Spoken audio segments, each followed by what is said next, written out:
My name is Lucito Gomez and I play Louis Ironson. I'm Pinky Amador and I play the Angel. Topper Fabregas, I play Prior Walter. Art Acuna, I play Roy Cohn. Well, I don't think I've ever played a character that's so specifically 80s New York. I have played a Jewish character, I have played a gay character, but putting them together, I think is a first for me. Okay, I can't remember. I think I have played angels and ghosts and stuff. Yes, I have. But an angel, a flying angel, not yet. I have flown before though, but not a flying angel. He's a little bit more fabulous, maybe. I don't want to say larger than life, but maybe okay. I don't know. But I don't normally tend to get to play these sorts of characters, or he's also very more emotional, heart on his sleeve sort of person, and I usually tend to lean towards the more maybe intellectual, more reserved sort of characters. So it's fun. It's good. The character of Roy Cohn is very fractured, contradictory, and that's always interesting. And it's fun to play somebody like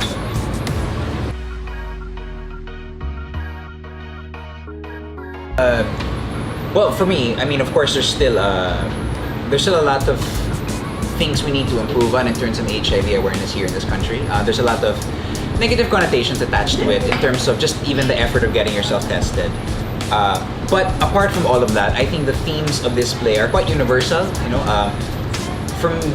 now that we're in the thick of rehearsals, I think I understand the biggest theme. I think for even myself is the attempt to be your truest self. I think that is one of the hardest things I think we all face in life, and this play really puts that in the front. It's the hard truth of facing, you know, what is truest in yourself, and if you fight against it or accept it, I think that's one of the things that speak to me, and I think might speak to a generation now.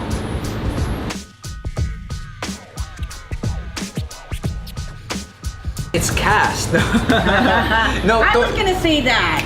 No, Tony Kushner's words, I think. Nobody writes like him. He has such a specific way of writing that I think we all had to adjust our lives to. Because it really is such a specific language. When you think the sense of a sentence is going some way, it's not really that sense. And you have to like recalibrate your entire perception. So I think it's the writing. He writes so poetically and still specifically 80s jargon. Somebody who can balance all of that, I think, is great. So that's what I think.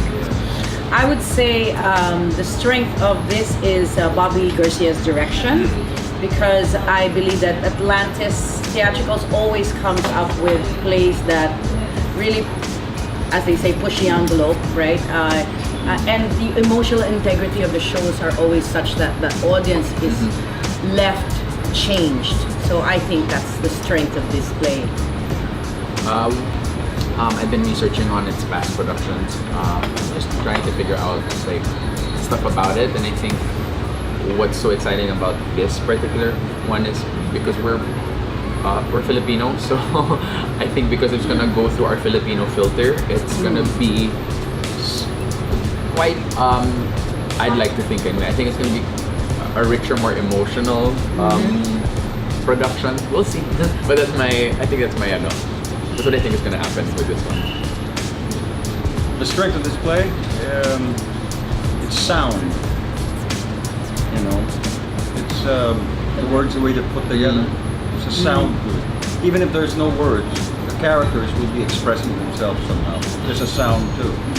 And I don't, that doesn't apply to visuals, but there's going to be some kind of sound that reverberates even with the visuals. Secret! Bobby says if this production is successful, then there might be a push to do this part 2. Yeah, so the power is in your hands. Guys, come and watch the show! Click!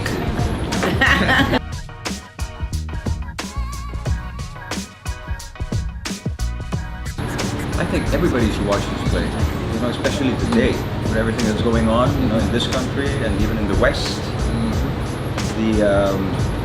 The challenges to the rational mind and to the emotions of for anybody who has a heart. You know, the humanity is getting garbage left and right by a bunch of idiots who have no empathy whatsoever. That's it.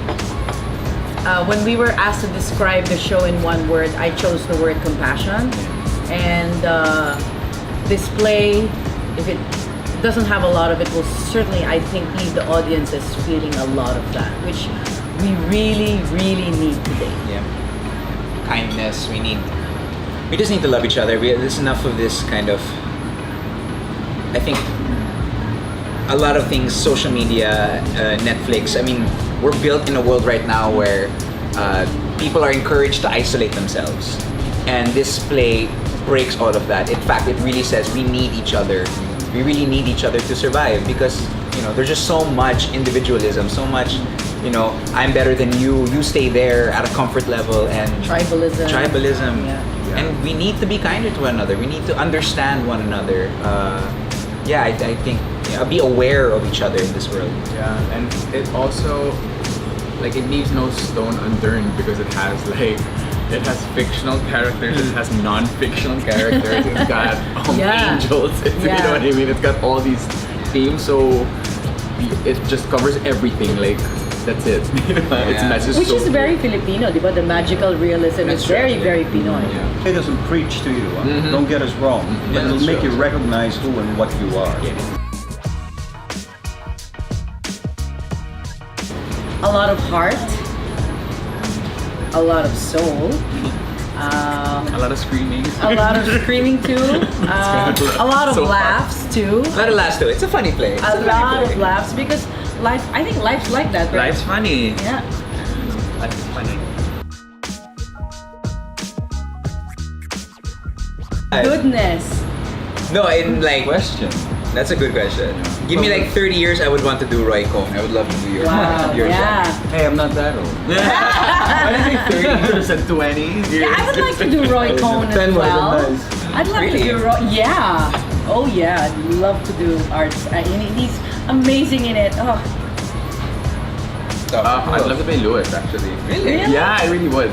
It's really it's a great role, because it's a great role because it's the role, I think, Lewis and Joe, right? It's the role that people are gonna look at and really look to a Identify with. microscope and kind of judge their actions. But I think they're they're superhuman in just how they react to diba? Yeah. It's such a human sort of reaction. I have two. Okay. And Pryor and Lewis. We all want to play each other's I parts. find them very challenging. the most fun would be Harper, actually. To be honest, fun would be Harper. It's so fun because you only have one costume. Harper, yeah. I'd also like to You play. just come in and out. I'd like to play Harper if I were any younger. That's a fun. Yeah, that's a fun I'd love to have a go at Harper. At everyone. We'd like to invite you to come and watch Angels in America, Millennium Approaches. By Tony Kushner at the RCBC Auditorium. Directed by Bobby Garcia for Atlantis Theatricals. Runs March 22 to April 7. Tickets available at Ticket World 891-9999. See you there. See you at the theater.